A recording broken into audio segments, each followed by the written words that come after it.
is tornado, volcano is locano. They're not hearing the sounds correctly. So that's the issue, and when it comes to kindergarten, first grade, that sound area, it's called the phonological area, which is the left side here, is not functioning properly. So as a result, when they're in kindergarten, if they are not taught systematically the sounds and how to sound things out, they're done.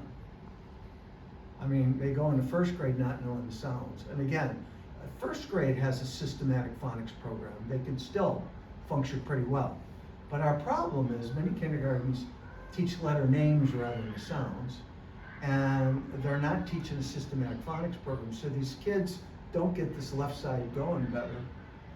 And from there they go to first grade, which is not a phonics program. And then they're done. For the next 5 to 8 to 10, the rest of their life, they can't read.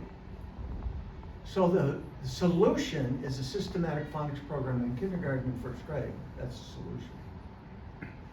Unfortunately, that's not happening because the current philosophy in the reading community tends to be more dealing with the whole word, the whole language, and not as much the sounds. Now, they switch in terms of emphasis.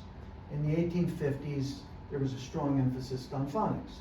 They had great books, phonetic books that were history books as well. It was great. And Horace Mann, at the turn of the century, said we need more thought about it, so he turned to more, we wanted more sight word, where people weren't worrying about sound and outwards, they just had sight. And some kids really learned to read faster. And so the sight word method kind of took off, and then in the 50s there was a book called Why Our Children Can't Read, and this was getting all the kids that fell out. And so there was a shift to phonics, but then a program called Whole Language came in, which is a great program, by the way, for kids without problems, where you dealt with predictability and context, and you dealt with fun books and predictability and good literature and writing about the literature. And I taught that for high school kids. It's a wonderful program. But for kids that have phonological problems, it's the death of them. It's kind of like we inverted a pyramid. You should start at phonics. Even for the high kids, you start with phonics. Then go to directed reading, where you're applying phonics to regular novels, pulling out tough words and having them break those down. And then you go to whole language, where you're now choosing novels and books and writing about it. It's a 3-step process. Unfortunately, there's a flipped pyramid where we're doing a lot of whole language at the start, and we're not getting the phonics. So that's the problem. Now let's look at the problem with the kid. These kids who have phonological problems, it was posited in the 60s, 70s by Galiberto that early on in second trimester of birth, there's a little neural tube, and that basically you have cells migrate to certain parts of the brain. And Ms. Galiberto found that in the left area, they had to deal with phonics in it, cells weren't migrating. Geschwin on the flip side at that time said, well, you know what's happening is their right side is getting a greater development. That's why this student I tutor is incredibly creative, considered one of the most creative guys. He's the severest reading problem. These kids can rotate objects in space in their head. They can make connections with other people through a lot of different disciplines. They can tell stories even though they can't write. They're great storytellers. And they also have dynamic thinking, which is the ability to, because they see patterns in their narrative, to predict these patterns in the future. 40% of all prompt entrepreneurs have dyslexia. Here's their problem. The phonological area is not working, they hear funny sounds, okay? And that'll stay, unless you're doing systematic things. Problem is the sounds aren't going in correctly. So sounding out doesn't work. So the first thing we gotta do is say sounds so they come into the left side of the brain correctly. Heschel's gyri is actually the place they come.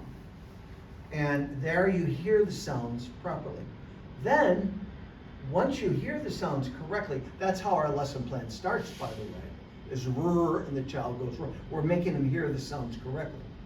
Then we point to get this area of the brain, the sounding out area, also called Broca's, getting this area to take the sound you hear, sound it out, and this area go, oh, I know that word.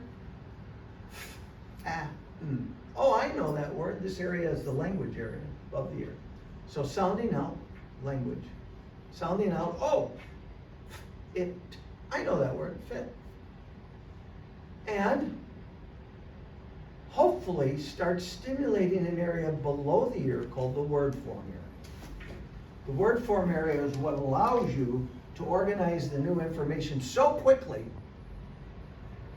in a heartbeat that you don't even have to think about it. Unfortunately, the kids who have dyslexia, who haven't heard the sounds properly and are working the sound and the language, technically broca's. Let's point to the left temple and help you remember that. You might think with these kids it's broke. Well, it's not really, but I'll help you remember broca's area. And then when sounding out words, they connect to the language area, which is called Wernicke's area above there. It's right above the ear. And then the word form area is the gland right below the ear. Now, this is a tough thing for the kids. Now keep in mind their right hemisphere had generated more cells. So they have these gifts, but they're diagnosed as dyslexia, and many people assume they're stupid.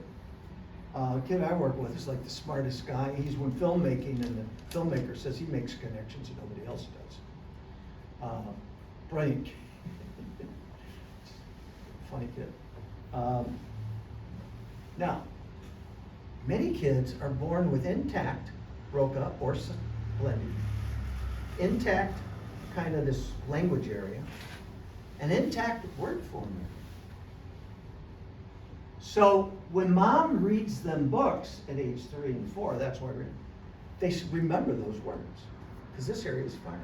When they go to kindergarten and they're not teaching phonics, but they're doing, let's say, whole language, where they're reading books and you predict the ending, they're remembering those words. So when first grade comes, I don't care what method you teach them, they'll learn to read. That's why people who teach the sight word method go, this phonics thing is a little strange. We have kids who can read well, they're right. They may have affected spelling, but they can read right. Problem is 20% of the population, that doesn't work. Okay? 20%. And even with the higher population, they could benefit from the ability to break down large words like interruption, perspective, that kind of thing. So here's the issue. We got certain kids who early on, the cells aren't migrating to the language area, and they have a phono means sound, logical, the logic of sounds.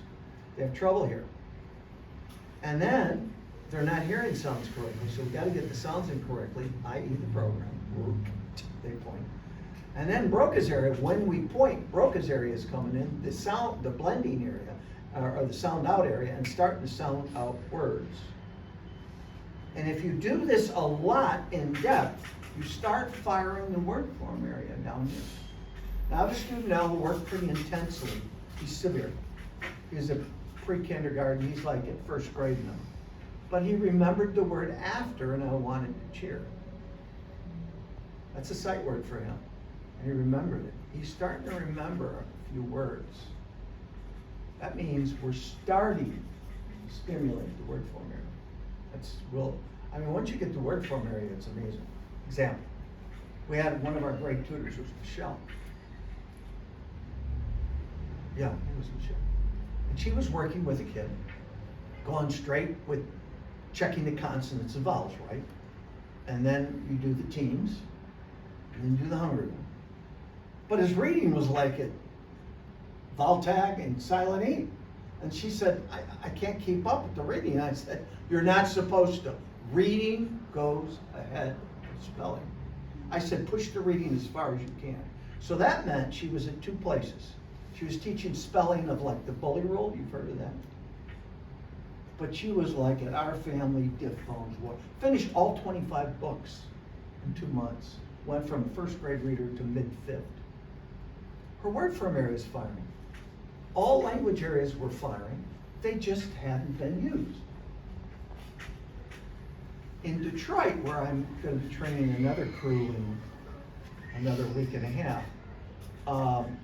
They work with kids, some who have dyslexia and some with their word formula hadn't fired. So they can get better results than we do because they get a lot of kids that they just haven't been taught, but they have these intact. That makes sense? So what our goal is to do is to be able to be flexible, to start with the severest kids, start 1s and 2s and go straight through the program. But when we got a 3 or 4 and the word form area starts firing, to move with the books. Does that make sense? Moving with the books is called the yellow brick road. That's where the reading concepts will start going into the spelling. Okay. Now, so let's say you're at Voltag. Do you guys remember what that is? Somewhat? All right, let's say you're at Voltag. And you've done this, and like a lot of phonics programs, you go, I'm gonna kick rear with these phonics. And you go ahead and teach the R family, you teach diphthongs, you teach green, yellows, and reds.